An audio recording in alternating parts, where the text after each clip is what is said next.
নমো শ্রীজ্যোতিরাজায় বিবেকানন্দ সুরায় সচ্চিৎ সুখ স্বরূপায় স্বামিনে তাপহারিণে। নমস্কার।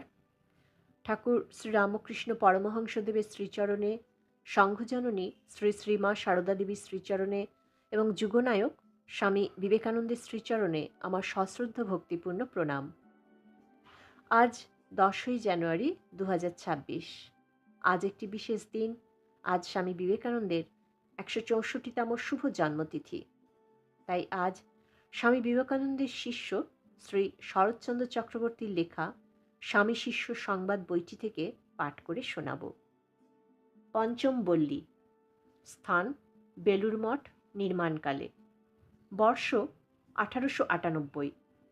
বিষয় খাদ্যাখাদ্যের বিচার কিভাবে করিতে হইবে, আমিষাহার কাহার করা কর্তব্য, ভারতের বর্ণাশ্রম ধর্মের কিভাবে পুনঃপ্রতিষ্ঠা হওয়া প্রয়োজন।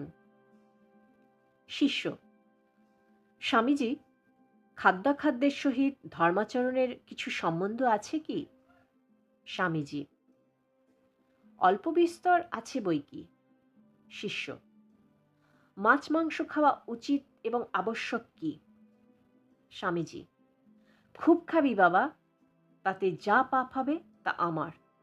তোদের দেশের লোকগুলোর দিকে একবার চেয়ে দেখ দেখি, মুখে মলিনতার ছায়া, বুকে সাহস ও উদ্যম শূন্যতা, পেটটি বড়, হাতে পায়ে বল নেই, ভীরু ও কাপুরুষ।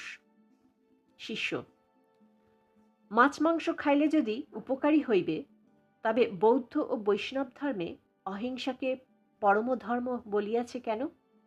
স্বামীজি: বৌদ্ধ ও বৈষ্ণব ধর্ম আলাদা নয়। বৌদ্ধ ধর্ম মরে যাবার সময় হিন্দু ধর্ম তার কতকগুলি নিয়ম নিজেদের ভেতর ঢুকিয়ে আপনার করে নিয়েছিল। ওই ধর্মই এখন ভারতবর্ষে বৈষ্ণব ধর্ম বলে বিখ্যাত। অহিংসা পরম ধর্ম, বৌদ্ধ ধর্মের এই মত খুব ভালো। তবে অধিকারী বিচার না করে বলপূর্বক রাজশাসনের দ্বারা ওই মত ইতর সাধারণ সকলের উপর চালাতে গিয়ে বৌদ্ধ ধর্ম দেশের মাথাটি একেবারে খেয়ে দিয়ে গেছে। ফলে হয়েছে এই যে লোকে পিঁপড়েকে চিনি দিচ্ছে আর টাকার জন্য ভাইয়ের সর্বনাশ সাধন করছে। এমন বক পরমধার্মিকও এ জীবনে অনেক দেখেছি। অন্য পক্ষে দেখ, বৈদিক ও মনুক্ত ধর্মে মৎস্য মাংস খাবার বিধান রয়েছে, আবার অহিংসার কথাও আছে। অধিকারী বিশেষে হিংসা ও অধিকারী বিশেষে অহিংসা ধর্ম পালনের ব্যবস্থা আছে। শ্রুতি বলেছেন মা হিংসাত সর্বভূতানি। মনুও বলেছেন নিবৃত্তিস্তু মহাফলা। শিষ্য: এমন কিন্তু দেখিয়েছি মহাশয়, ধর্মের দিকে একটু ঝোঁক হইলেই লোকে আগে মাছ মাংস ছাড়িয়া দেয়। অনেকের চক্ষে ব্যভিচারাদি গুরুতর পাপ অপেক্ষাও যেন মাছ মাংস খাওয়াটা বেশি পাপ। এ ভাবটা কোথা হইতে আসিল? স্বামীজি: কোত্থেকে এলো তা জেনে তোর দরকার কি? তবে ওই মত ঢুকে যে তোদের সমাজের ও দেশের সর্বনাশ সাধন করেছে তা তো দেখতে পাচ্ছিস। দেখ না, তোদের পূর্ববঙ্গের লোক খুব মাছ মাংস খায়, কচ্ছপ খায়, তাই তারা পশ্চিমবাংলার লোকের চেয়ে সুস্থ শরীর। তোদের পূর্ব বাংলার বড় মানুষেরাও এখন রাত্রে লুচি বা রুটি খেতে শেখেনি, তাই আমাদের দেশের লোকগুলোর মতো অম্বলের ব্যারামে ভোগে না। শুনেছি পূর্ব বাংলার পাড়াগাঁয়ের লোকে অম্বলের ব্যারাম কাকে বলে তা বুঝতেই পারে না। শিষ্য: আজ্ঞে হ্যাঁ, আমাদের দেশে অম্বলের ব্যারাম বলিয়া কোনো ব্যারাম নাই। এদেশে আসিয়া ওই ব্যারামের নাম শুনিয়াছি। দেশে আমরা দুবেলাই মাছ ভাত খাইয়া থাকি। স্বামীজি: তা খুব খাবি। ঘাস পাতা খেয়ে যত পেট রোগা বাবাজির দলে দেশ ছেয়ে ফেলেছে, ওসব সত্যগুণের চিহ্ন নয়, মহাতমগুণের ছায়া, মৃত্যুর ছায়া। সত্যগুণের চিহ্ন হচ্ছে মুখে উজ্জ্বলতা, হৃদয় অদম্য উৎসাহ, ট্রিমেন্ডাস অ্যাক্টিভিটি। আর তমগুণের লক্ষণ হচ্ছে আলস্য, জড়তা, মোহ, নিদ্রা, এইসব। শিষ্য: কিন্তু মহাশয়, মাছ মাংসে তো রজগুণ বাড়ায়। স্বামীজি: আমি তো তাই চাই, এখন রজগুণেরই দরকার। দেশের যেসব লোককে এখন সত্যগুণী বলে মনে করছিস, তাদের ভেতর 15 আনা লোকই ঘোর তমভাবাপন্ন। এক আনা লোক সত্যগুণী মেলে তো ঢের। এখন চাই প্রবল রজগুণের তাণ্ডব উদ্দীপনা। দেশ যে ঘোর তমসাচ্ছন্ন, দেখতে পাচ্ছিস না? এখন দেশের লোককে মাছ মাংস খাইয়ে উদ্যমী করে তুলতে হবে, জাগাতে হবে, কার্যতৎপর করতে হবে, নতুবা ক্রমে দেশশুদ্ধ লোক জড়ো হয়ে যাবে, গাছ পাথরের মতো জড়ো হয়ে যাবে। তাই বলছিলুম, মাছ মাংস খুব খাবি। শিষ্য: কিন্তু মহাশয়, মনে যখন সত্যগুণের অত্যন্ত স্ফূর্তি হয়, তখন মৎস্য মাংসে স্পৃহা থাকে কি? স্বামীজি: না, তা থাকে না। সত্যগুণের যখন খুব বিকাশ হয়, তখন মাছ মাংসে রুচি থাকে না। কিন্তু সত্যগুণ প্রকাশের এইসব লক্ষণ জানবি, পরের জন্য সর্বস্বপণ, কামিনী কাঞ্চনে সম্পূর্ণ অনাসক্তি, নিরাভিমানিত্ব, অহংবুদ্ধি শূন্যত্ব, এইসব লক্ষণ যার হয়, তার আর অ্যানিম্যাল ফুডের আমিষাহারের ইচ্ছা হয় না। আর যেখানে দেখবি মনে ওইসব গণের স্ফূর্তি নেই, অথচ অহিংসার দলে নাম লিখিয়েছে, সেখানে জানবি হয় ভণ্ডামি, না হয় লোক দেখানো ধর্ম।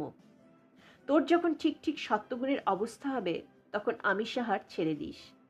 শিষ্য: কিন্তু মহাশয়, ছান্দোগ্য শ্রুতিতে তো আছে, আহার শুদ্ধ সত্য শুদ্ধি, শুদ্ধ বস্তু আহার করিলে সত্যগুণের বৃদ্ধি হয় ইত্যাদি। অতএব সত্যগুণী হইবার জন্য রজ ও তমগুণোদ্দীপক পদার্থ সকলের ভোজন পূর্বেই ত্যাগ করা কি এখানে শ্রুতির অভিপ্রায় নয়? স্বামীজি: ওই শ্রুতির অর্থ করতে গিয়ে শঙ্করাচার্য বলেছেন আহার অর্থে ইন্দ্রিয় বিষয়, আর শ্রী রামানুজ স্বামী আহার অর্থে খাদ্য ধরেছেন। আমার মত হচ্ছে তাঁদের ওই উভয় মতের সামঞ্জস্য করে নিতে হবে। কেবল দিনরাত খাদ্যাখাদ্যের বাদ বিচার করে জীবনটা কাটাতে হবে, না ইন্দ্রিয় সংযম করতে হবে? ইন্দ্রিয় সংযমটাকেই মুখ্য উদ্দেশ্য বলে ধরতে হবে। আর ওই ইন্দ্রিয় সংযমের জন্যই ভালো মন্দ খাদ্যাখাদ্যের অল্প বিস্তর বিচার করতে হবে। শাস্ত্র বলেন, খাদ্য ত্রিবিধ দোষে দুষ্ট ও পরিত্যাজ্য হয়। 1. জাতি দুষ্ট, যেমন পেঁয়াজ রসুন ইত্যাদি। 2. নিমিত্ত দুষ্ট, যেমন ময়রার দোকানের খাবার, 10 গন্ডা মাছি মরে পড়ে রয়েছে, রাস্তার ধুলোই কত উড়ে পড়ছে ইত্যাদি। 3. আশ্রয় দুষ্ট, যেমন অসৎ লোকের দ্বারা স্পৃষ্ট অন্নাদি। খাদ্য জাতিদুষ্ট ও নিমিত্ত দুষ্ট হয়েছে কিনা তা সকল সময় খুব নজর রাখতে হয়।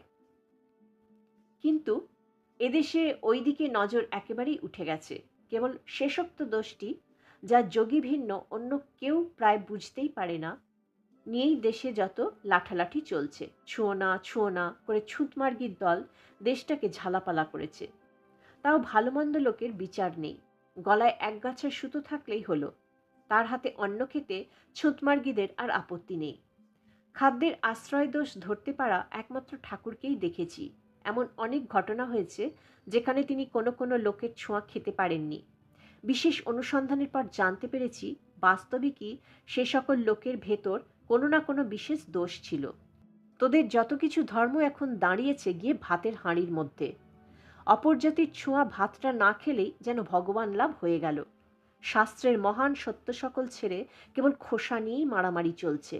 শিষ্য: মহাশয়, তবে কি আপনি বলিতে চান সকলের স্পৃষ্ট অন্ন খাওয়াই আমাদের কর্তব্য? স্বামীজি: তা কেন বলবো? আমার কথা হচ্ছে, তুই বামুন, অপর জাতের অন্ন নাই খেলি, কিন্তু তুই সব বামুনের অন্ন কেন খাবিনি? তোরা রাঢ়ী শ্রেণী বলে বারেন্দ্র বামুনের অন্ন খেতে আপত্তি হবে কেন? আর বারেন্দ্র বামুনই বা তোদের অন্ন না খাবে কেন? মারাঠি, তেলেঙ্গি ও কানোজি বামুনই বা তোদের অন্ন না খাবে কেন? কলকাতায় জাত বিচারটা আরও কিছু মজার। দেখা যায় অনেক বামুন কায়েতি হোটেলে ভাত মারছেন। তারাই আবার মুখ পুছে এসে সমাজের নেতা হচ্ছেন। তারাই অন্যের জন্য জাত বিচার ও অন্য বিচারের আইন করছেন। বলি, ওই সব কপটিদের আইন মতো কি সমাজকে চলতে হবে? ওদের কথা ফেলে দিয়ে সনাতন ঋষিদের শাসন চালাতে হবে, তবেই দেশের কল্যাণ। শিষ্য: তবে কি মহাশয় কলিকাতায় অধুনাতন সমাজে ঋষি শাসন চলিতেছে না? স্বামীজি: শুধু কলকাতায় কেন, আমি ভারতবর্ষ তন্ন তন্ন করে খুঁজে দেখেছি, কোথাও ঋষি শাসনের ঠিক ঠিক প্রচলন নেই। কেবল লোকাচার, দেশাচার আর স্ত্রী আচার, এতেই সকল জায়গায় সমাজ শাসিত হচ্ছে। শাস্ত্রফাস্ত্র কি কেউ পড়ে? না পড়ে সেই মতো সমাজকে চালাতে চায়।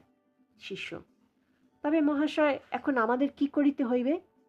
স্বামীজি: ঋষিগণের মতো চালাতে হবে। মনু, যাজ্ঞবল্ক প্রভৃতি ঋষিদের মন্ত্রে দেশটাকে দীক্ষিত করতে হবে। তবে সময়োপযোগী কিছু কিছু পরিবর্তন করে দিতে হবে। এই দেখ না, ভারতের কোথাও আর চাতুর্বর্ণ বিভাগ দেখা যায় না। প্রথমত ব্রাহ্মণ, ক্ষত্রিয়, বৈশ্য, শূদ্র এই চার জাতে দেশের লোকগুলোকে ভাগ করতে হবে। সব বামুন এক করে একটি ব্রাহ্মণ জাত গড়তে হবে। এইরূপ সব ক্ষত্রিয়, সব বৈশ্য, সব শূদ্র নিয়ে অন্য তিনটি জাত করে সকল জাতিকে বৈদিক প্রণালীতে আনতে হবে।